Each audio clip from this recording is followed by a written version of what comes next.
অসমবাসী ৰাইজ, অতি দুখেৰে এটা কথা আপোনালোকক জনাব বিচাৰিছোঁ। আচলতে ইয়াৰ পিছত আকৌ লাইভ কেতিয়াবা আহিব পাৰিম নে নোৱাৰিম সেইটোও নাজানো, কাৰণ বৰ দুখেৰে জনাওঁ। আজি পুৱাৰ ভাগতে অৰুণাচলৰ পৰা আমালৈ চমন আহিছে, চিৰঞ্জিত বৰদলৈ আৰু মোৰলৈ, আমাৰ ককাইদেউ চিৰঞ্জিত বৰদলৈ আৰু মোৰলৈ ৰাতিপুৱা অৰুণাচলৰ পৰা চমন আহিছে। আমি অৰুণাচলত অহা 22 তাৰিখে হাজিৰ হ'ব লাগিব। আৰু আপোনালোকেতো সকলোৱে জানেই যে অৰুণাচলত হাজিৰ হোৱা মানে তাৰ পৰা আৰু কেতিয়াও জীৱনত ঘূৰি নাহোঁ, সেইটো 100%। কাৰণ তাত চিকিউৰিটি সম্পূৰ্ণ নাই, কাৰণ তাত হাজিৰ হোৱা মানে আমাৰ মৃত্যু অনিবাৰ্য, সেইটো 100%। ইতিমধ্যে চমন আহিলে আমালৈ 22 তাৰিখে আমি তাত হাজিৰ হ'ব লাগিব। কাৰণটো এটাই আছিল, জাতি মাটি ভেটিৰ কাৰণে মাত মাতিছিলোঁ।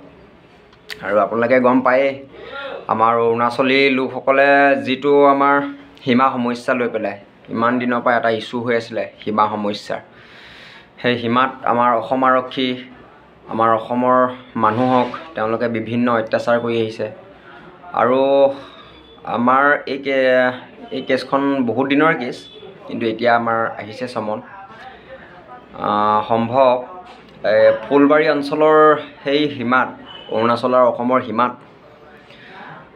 আমাৰ অসমীয়া মানুহক মাৰিছিল। তালৈ আৰক্ষী বিভাগ গৈছিল, আৰক্ষী বিভাগকো তেওঁলোকে নানান ধৰণৰ অপদস্থ কৰিছিল, অসম আৰক্ষীক অপদস্থ কৰিছিল। সেইকাৰণে অসমীয়া হিচাপে কেতিয়াও ঘৰতে থাকিব নোৱাৰিছিলোঁ, কাৰণ অসমীয়া মানুহক অসম আৰক্ষীক বেয়াকৈ ক'লে আমি হাত সাপতি বহি থকা দেখা নাছিলোঁ।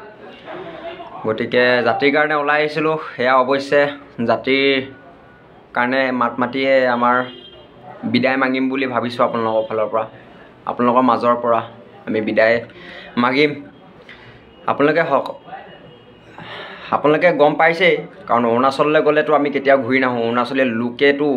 অৰুণাচলী লোকসকল আমাক কেতিয়াওতো অৰুণাচলৰ পৰা ঘূৰাই নপঠিয়ায়। গতিকে সকলোকে যদি কিবা বেয়াকৈ কৈছিলোঁ ক্ষমা কৰিব। সকলোকে অসমবাসী ৰাইজক ক্ষমা বিচাৰিছোঁ, সকলোকে ক্ষমা বিচাৰিছোঁ। এইটো হয়তো অন্তিমটো লাইভো হ'ব পাৰে, ইয়াৰ পিছত লাইভ কেতিয়াবা আহিব পাৰোঁ নে নোৱাৰোঁ সেইটোও নাজানো। যদি জীয়াই থাকোঁ ভগৱানৰ কৃপাত, আপোনালোকৰ আশীৰ্বাদত, তেতিয়াহ'লে কেতিয়াবা আপোনালোকৰ মাজেৰে হৈ পেলাই থাকিম। আৰু যদি আমি অৰুণাচললৈ হাজিৰ হওঁ, অৰুণাচলত যদি 22 তাৰিখে হাজিৰ হওঁ, তেনেহ'লে অৰুণাচলী লোকসকলেতো কেতিয়াও আমাক ঘূৰাই নপঠিয়ায়। কাৰণ অৰুণাচলী লোকসকলে যি আমাৰ সীমা সমস্যাক লৈ অসমীয়াক অত্যাচাৰ কৰিছিল, অসমৰ ৰাইজক অত্যাচাৰ কৰিছিল, অসম আৰক্ষীক অপদস্থ কৰিছিল। গতিকে তাৰ ওপৰত মাত মাতি লাষ্টত জাতিৰ কাৰণে মাত মাতি অন্ততঃ আমি জাতিৰ কাৰণে মৰিলোঁ বুলি ইতিমধ্যে আমি গম পালোৱেই। কাৰণ আপোনালোকেও গম পাইছে, অৰুণাচলত আমাৰ দুজনক মানে চিৰঞ্জিত বৰদলৈ ককাইদেউক আৰু মোক 22 তাৰিখে ৰাতিপুৱা পুৱা ভাগতে আমাৰ ঘৰলৈ কেইবাজনো আৰক্ষী বিষয়া গ'ল। চিৰঞ্জিত দা ঘৰলৈ গ'ল, আমাৰ ঘৰলৈ গ'ল, ন'টিচ দিলে। ন'টিচখনো আপোনালোকৰ মাজলৈ পঠিয়াই দিম। ধাৰাও কেইবাটা লগালে আৰু অৰুণাচলত হাজিৰ হ'ব দিছে 22 তাৰিখে। গতিকে অসমবাসী ৰাইজক আমি কিবা কৰিছিলোঁ যদি ক্ষমা কৰিব। আৰু তাৰ পৰা ঘূৰি আহিব পাৰিম নে নোৱাৰিম, আমাৰ ডেড বডিও আহিব নে নাহে নাজানো।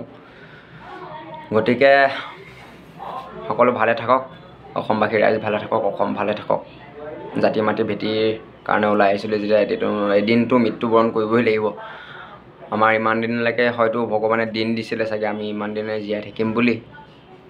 গতিকে সকলো ভালে থাকক, অসমবাসী ৰাইজ ভালে থাকক, অসমীয়া জীয়াই থাকক। মোৰ দালি ধন্যবাদ। জয় আই অসম। মৰিলে খালি শ্ৰদ্ধাঞ্জলি জনাব। ধন্যবাদ।